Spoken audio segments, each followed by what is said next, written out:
Welcome. In this video I'm going to show you how you can perform a post-hoc analysis after a goodness-of-fit test using Pairwise Goodness-of-Fit Test with Python and my stikpetP library.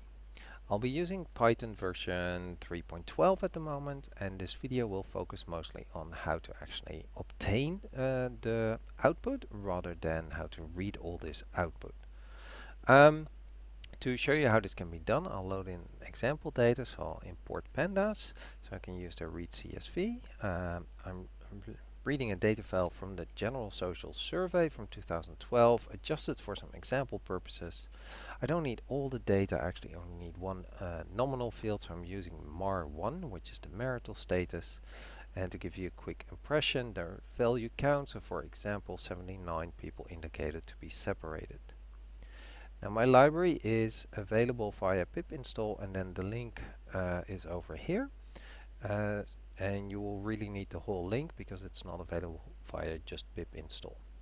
Once you've installed it once, you can import it just as any other library. And the function of interest is ph, short for post-hoc, pairwise, and then GoF for goodness of fit. The only required input is actually the data itself, as you can see over here. So I'm using that nominal field that I specified earlier, and here's the function name. MTC is one of the optional parameters. It's the one for multiple test correction. I'm going to be using home instead of Bonferroni, which I think is the default. If you like, you can also specify which test it should actually be using for the pairwise comparisons. You can also set the expected counts, otherwise it will just assume each category had an equal amount of expected counts. And you can add additional arguments depending on which of these tests you're actually using.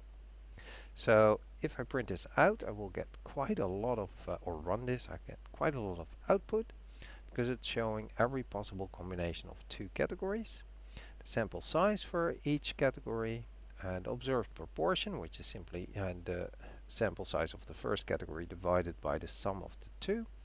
The expected proportion, as you can see, is everywhere 0.5. The test statistic, if applicable, in this case it's a chi-square test, so chi-square value. The degrees of freedom for that test, the p-value from that test when we're only using these two fields. And because we're multiple testing, we adjust for that and we get the adjusted p-value. It also shows the minimum expected count and the percentage of cells that had an expected count below 5 and the test that was actually used. Now, most often you'll probably be interested in those adjusted p-values, and if that's below 0.05, we would consider it significant. In this case, all of them seem to be below 0.05. So it seems that all these categories significantly different from the expected counts, and they all have different counts compared to the other categories. If you like, you can specify which test you want to use. So if I use test multinomial, which is the exact test, then there are no test statistics or degrees of freedom, so we get slightly different output. The first columns are all the same, but then we actually also get to see the observed probability of that specific amount, so the 972 and the 395, the number of combinations it tested, and the eventual p-value and adjusted p-value again. Note that because we're actually reducing it to only two categories, it actually becomes a binomial test rather than multinomial. And if we set then to small p-values, and if we would do a binomial test on each pair, which is available by doing pH pairwise binary tests, we should actually get the same results. I'm not going to show the output because it will be exactly the same. Just to show an example with expected counts being predefined, so like over here, I can set those as one separate data frame.